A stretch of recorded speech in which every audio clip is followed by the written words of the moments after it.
My name's Aled Jenkins. I'm an ex-rugby player, now co-founder of ATHLEET app.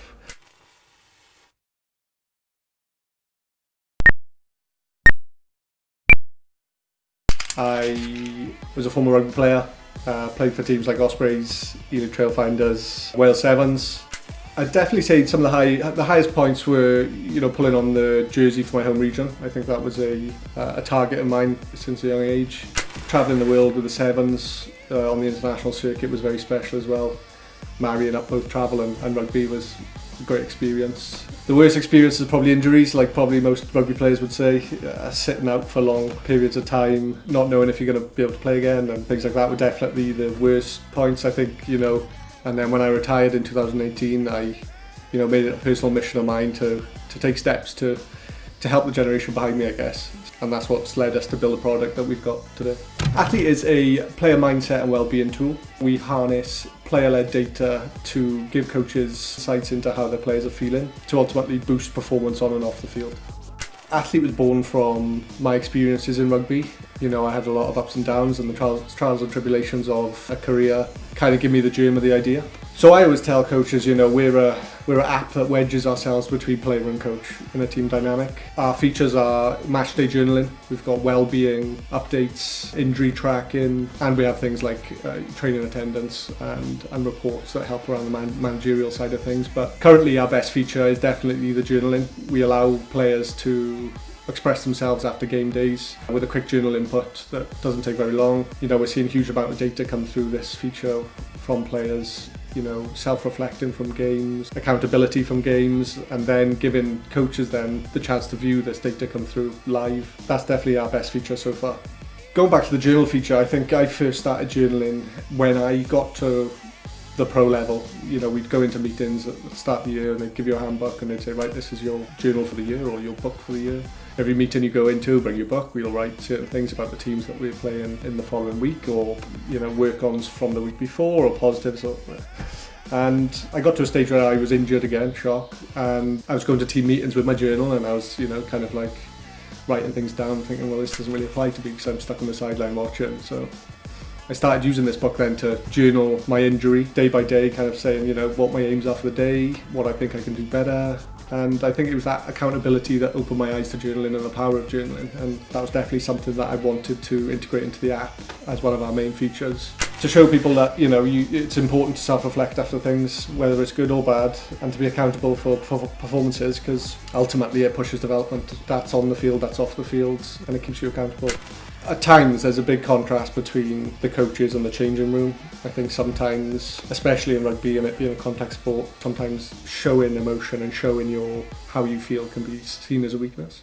And it's definitely not, being able to share valuable information with everyone in the team where you're obviously trying to push yourselves forward can be actually a strength. And I think I saw that feature being a massive benefit to me when I was playing, that we've revolved the app around it now. And we're seeing signs from coaches saying, we just don't get this data. Even if we sat these players down on a one-to-one basis, we will not have this data out of them. And I think it's a generational thing. I think youngsters now, they find comfort in writing things into a screen rather than knocking on the door and being like, coach, can I speak to you? And we're definitely seeing that in the app. People are being a lot more honest and open in the app.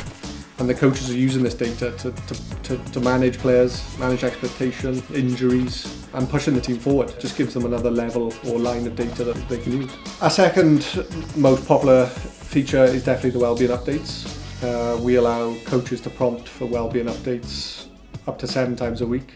This prompt will fire out notifications to every player within the team. It'll be a quick 4-question survey that will allow the player to express how they're feeling at that given time. Just a kind of slidey bar thing that says how's your energy, how's your mood, how's your sleep. And over time then we can understand the patterns and the traits of this player to say they've now submitted 4 weeks worth of low moods. Is this something that we should flag up or you should act upon?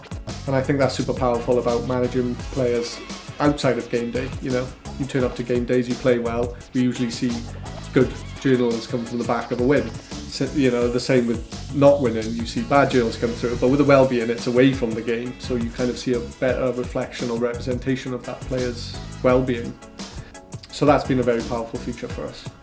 We've just come out with a closed beta. We've tested with around think it's about 70 clubs, 70, 80 clubs, 2,000 users in a ringed fenced off environment. Just for a feedback loop and understanding the pain points and what is wanted, just to fully make sure that we've got product market fit. We've recently opened the doors. We haven't officially launched yet, so no one really knows of that. That's coming in the next couple of weeks. We've signed some great partnerships over the last couple of weeks. We've got one coming out soon with Cardiff University. We've actually signed a 5-year with Cardiff University. We've signed another with Swansea University down the road here. We're also with Christ College Brecon, who've been a fantastic partnership. They've been an early partner, so they've really seen the benefits of the platform.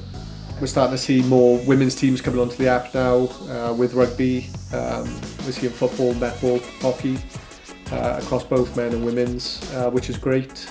We're starting to see more schools and colleges joining the app, which is multi-sport. They'll come in with 4, 5, 6 different sports, managing the athletes across many different sports. Yeah. We've had a lot of feedback from coaches, part-time coaches who go to work Monday to Friday and coach part-time, and I think a bit of a light bulb moment for them and for us have been when those people come to us and say, this would be great for my business. I manage 15, 16, 17 different people, and I don't know how they're feeling on a weekly basis. There's definitely scope there to change it and make it suitable for the commercial office space, but for now we're predominantly sport. The market size is huge. As I said, we're currently in a testing stage, so we're making sure that the shoe fits for one team or 70 teams before we scale. But it's huge. The next steps is a launch, but it's about scaling for us now, making sure that we can get to as many coaches as we can and giving them value. I think it was my CEO Damien who initially reached out to Amy. Having her expertise in all this has been absolutely fantastic. The guidance that she's given us to navigate certain things within the business landscape has been great. For me, and the work that she's doing to help athletes transition from sport to life after sport has been very valuable. And I can only say good things about Amy and the work she's doing for people like myself. It's a scary old space coming out of sport into the real world, and especially going into startup world, which is also another scary environment. So having someone like Amy to guide you and help you navigate certain areas of the industry is definitely a superpower. So I would definitely encourage anyone who's thinking about doing something like I have to definitely touch base with Amy. We've got an event coming up soon on the 8th of October in Manchester, and I'm definitely dragging some of my friends who have been in sport up to the event to show them the value of what Amy's doing. So hopefully they'll get involved as well.